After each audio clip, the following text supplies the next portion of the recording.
Studio Akidia Islame.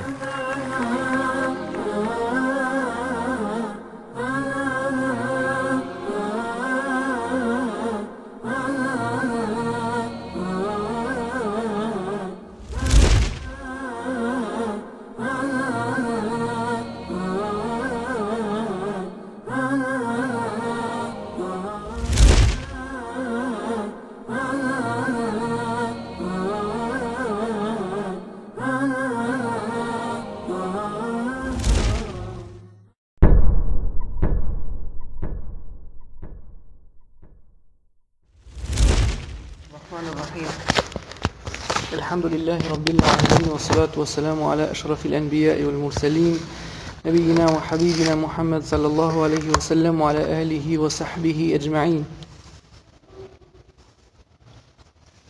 Në vazhdojmë me hadithet të përzgjedhura nga Imam Buhariu dhe Imam Muslimi.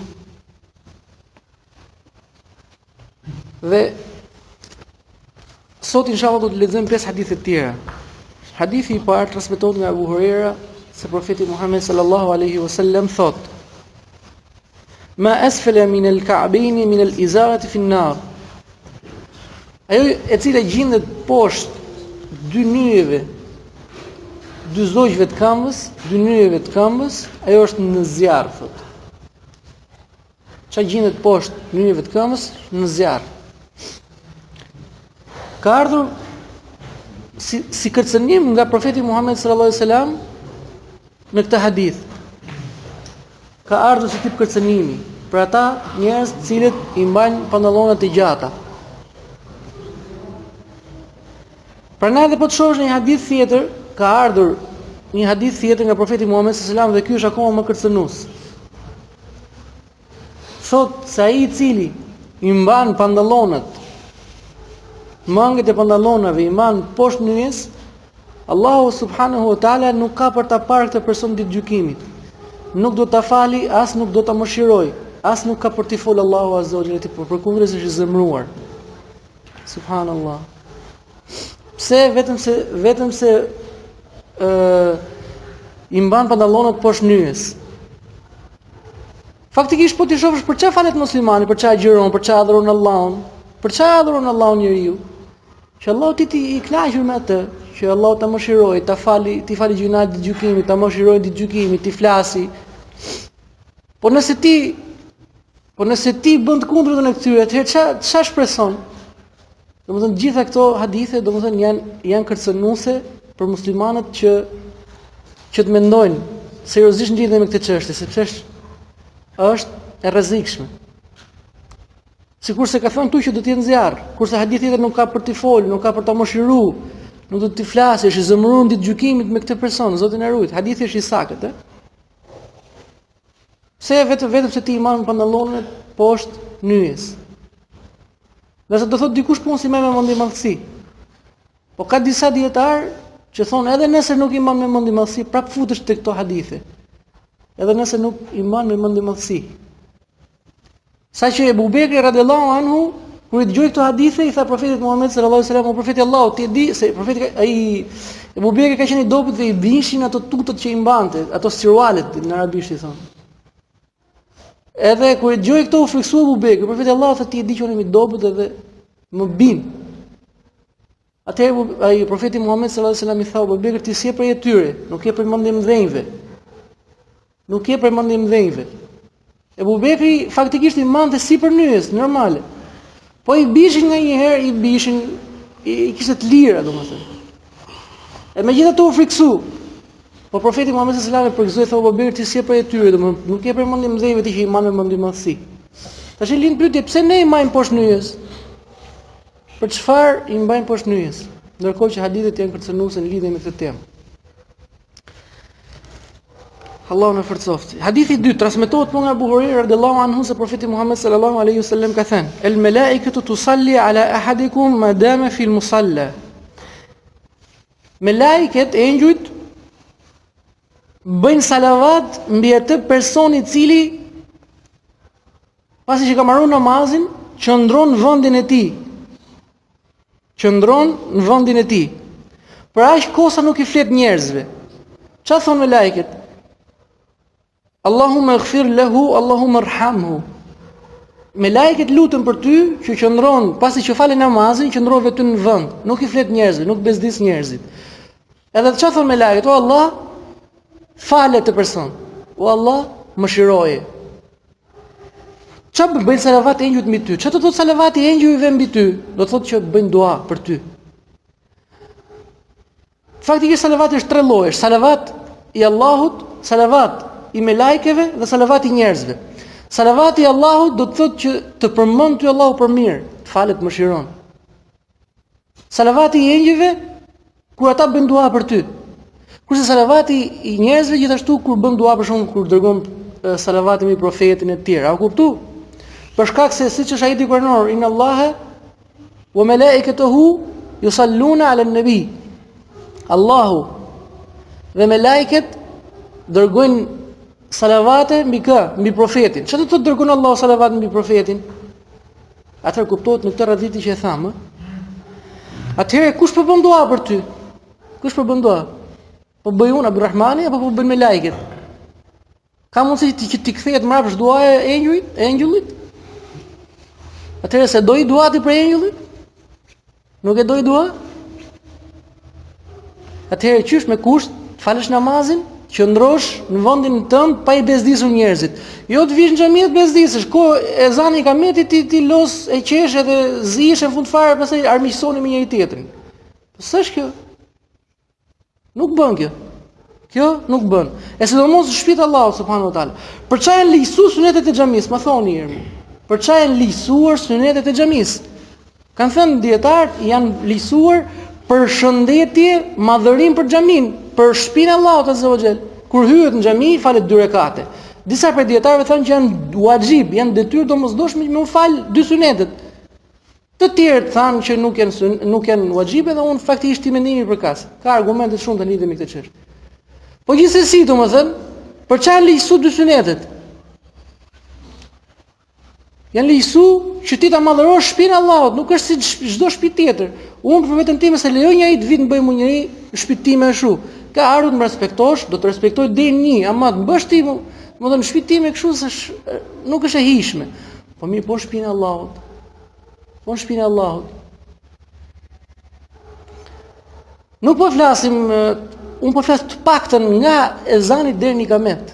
Nga ezani deri në ikamet mos të ndihet miza këtu. E keni vënë, shifni një jetën e sahabëve, subhanallah. Shifni një jetën e sahabëve do të kuptoni se si madhëroshën të shtëpitë e Allahut. Njëherë shifeti, njëherë një sahabi i nderuar, s'po më kujtohet me emër, thot kam mbështyr, thot, apo na vao për shprehjen, kam mbështyr thot tek xhamia. Isha në xhami mbështyva. Se i erdhi domethënë si duket duke qenë rasti apo momenti që ka mbështyr në xhami. Shkova, harrova thot dhe ika në shtëpi. Pastaj u kujtova shtëpi thot që kam mbështyr atij thot, vata dhe mbulova. Vata mbulova që domethënë ky respekti i madh që kanë pas ata ndaj shtëpive të Allahut subhanahu wa taala. Po çu ka mbështyr, po ka qenë kështu rër atëherë. Rër kuqe në arabi. S'ka pas tapeta kështu. E qartë, domethënë kjo tregon domethënë që se si madhëroshin ata shtëpitë e Allahut. E pastaj krahasove ata si e madhëron ti shtëpinë e Allahut. Qysh e madhëron shtëpinë e Allahut ti kur ti përton ti falësh 2 sunete? Qysh e madhëron ti shtëpinë e Allahut ndërkohë që ti rrin këmbë derisa thirrë dikamentit dhe përton ti falësh 2 sunete për hir të Allahut azza wa xal. Vetëm se kanë gjoti që nuk lejohet me ul pa fal 2 sunete. Rri vëllai musliman këmbë pa fal 2 sunete vetëm se përton ti falet 2. Vetëm se ka gjuhë mendimin që s'bën me ul. Deri në këtë grad pas ka arrit besimi jot. Për tokë për Allahun për 2 minuta. Pas surë falë, vetëm al-Fatihan, subhana rabbil azim një herë, subhana rabbil ala një herë, kaq. Mos thuj surë tjetër. Po të bëj qefin. Se nuk është wajib surë tjetër mas Fatihas, është sunet. Edhe për kaq për 2 minuta, për tokë për Allahun, deri kaq pas ka arrit besimi. Mos të zjatemi me fjalë, me lajket bën salavate, bën dua me fjalë kuptimi, bën dua për këtë person i cili rrin në xhami, nuk i bezdis tjerët, bën dua për këtë, Allah fale atë dhe mëshiroje.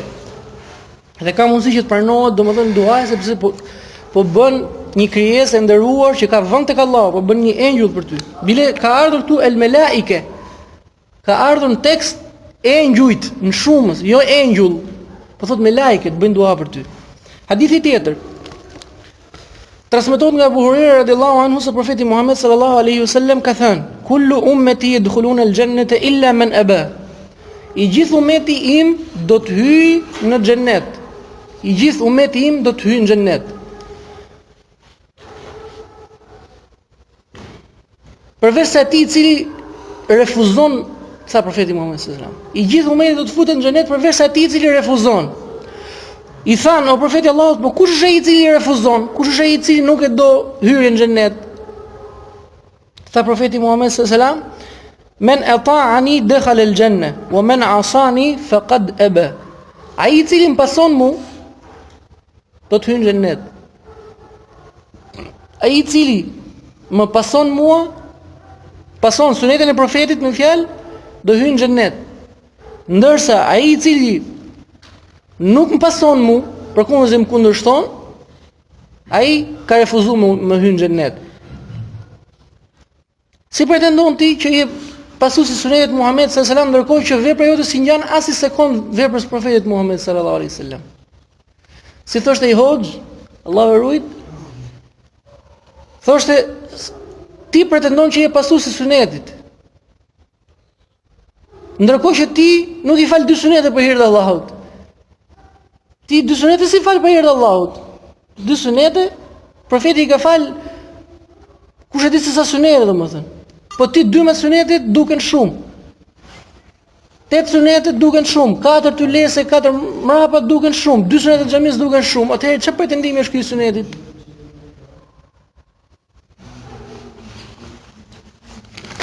Hadithi tjetër.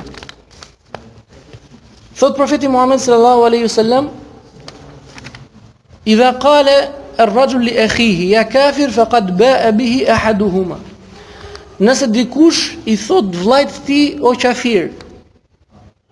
Nëse dikush I thot vllajt vet ti je qafir. Faqad ba'a bihi ahaduhuma.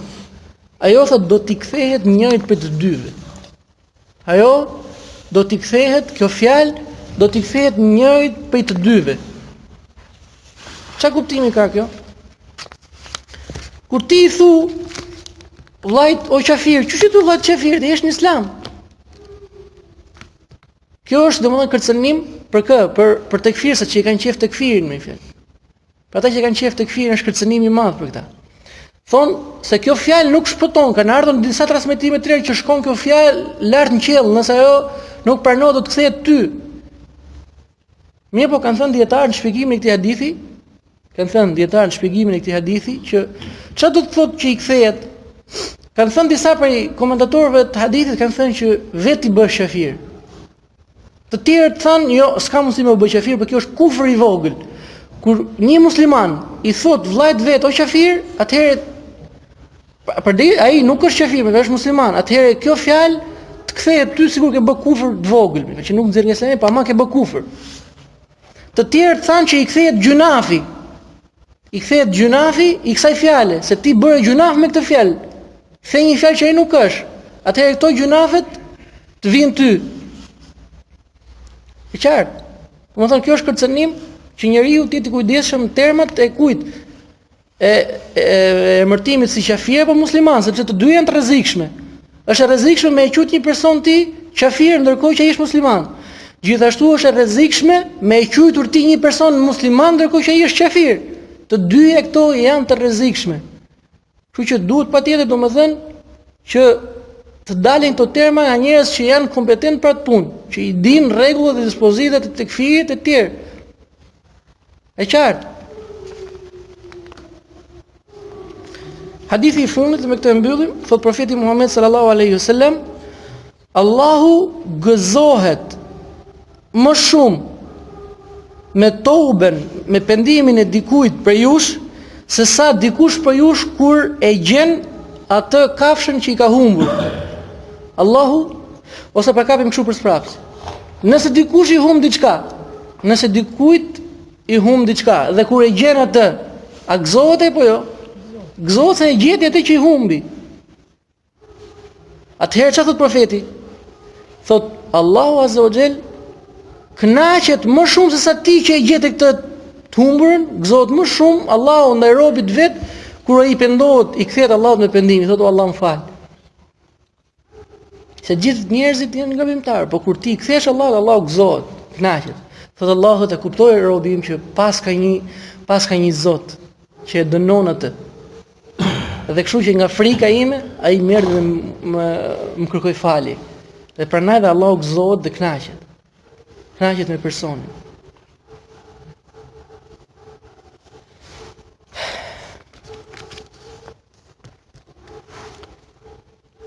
Pra, këtë ky hadith është nxitje për pendim. Nxitje për pendim. Sikur se ka thënë Allahu në surën Nur, o ju të cilët keni besuar, pendohuni të gjithë pa përjashtim tek Allahu subhanahu wa taala. Pendohuni të gjithë pa përjashtim. Pra, nxitje për pendim. Mos nënversoni asgjë. Thot profeti Muhammed sallallahu alaihi wasallam, unë i kërkoj falje Allahut azza wa jall mbi 70 herë në ditë. I kërkoj falje Allahut mbi 70 herë. Ka ardhur një transmetim të Imam Muslimit që thotë i kërkoj falje 100 herë në ditë. Vet profeti Muhammed sallallahu alaihi wasallam, çfarë gjunafesh pas ka bë profeti? Çfarë gjunafesh pas ka bë Muhamedi sallallahu alaihi wasallam që i kërkoi Allahut 100 herë falje në ditë? Ha? Ndërkohë që vetë Allahu ja ka premtuar ti që ja ka falur ato mund të quhen thonjza gabime që i kanë kaluar dhe ato që do t'i vinë nga ana e profetit. Ja ka premtuar Allahu që do t'i fali. Ndërkohë profeti Muhammed sallallahu alaihi wasallam thotë unë i kërkoj Allahut falje 100 herë në ditë. Mirë, por kjo ishte një mësim i madh për umetin e tij deri në ditën e gjykimit, që njeriu mos nënvlerësoj asnjë mëkat. Gjithashtu, sikurse ka lajmëruar në një hadith tjetër, që bënte lutje, o Allah na fal për ato që i dim dhe ato që si dim. Ka mundësi që të bësh gjunafe që i diti, ato meritojnë pendim. Po ka mundësi që të bësh edhe gjunafe që si di, kështu që ato patjetër duan pendim. E qartë? Kaq kisha lutë Allahun subhanahu wa taala të na bëjë për njerëzve të sinqertë që të përfitojnë prej këtyre mësimeve. Nuk e di kanë një paqartësi. Është sa që do të rreziku për shkak të gjë shafir ose të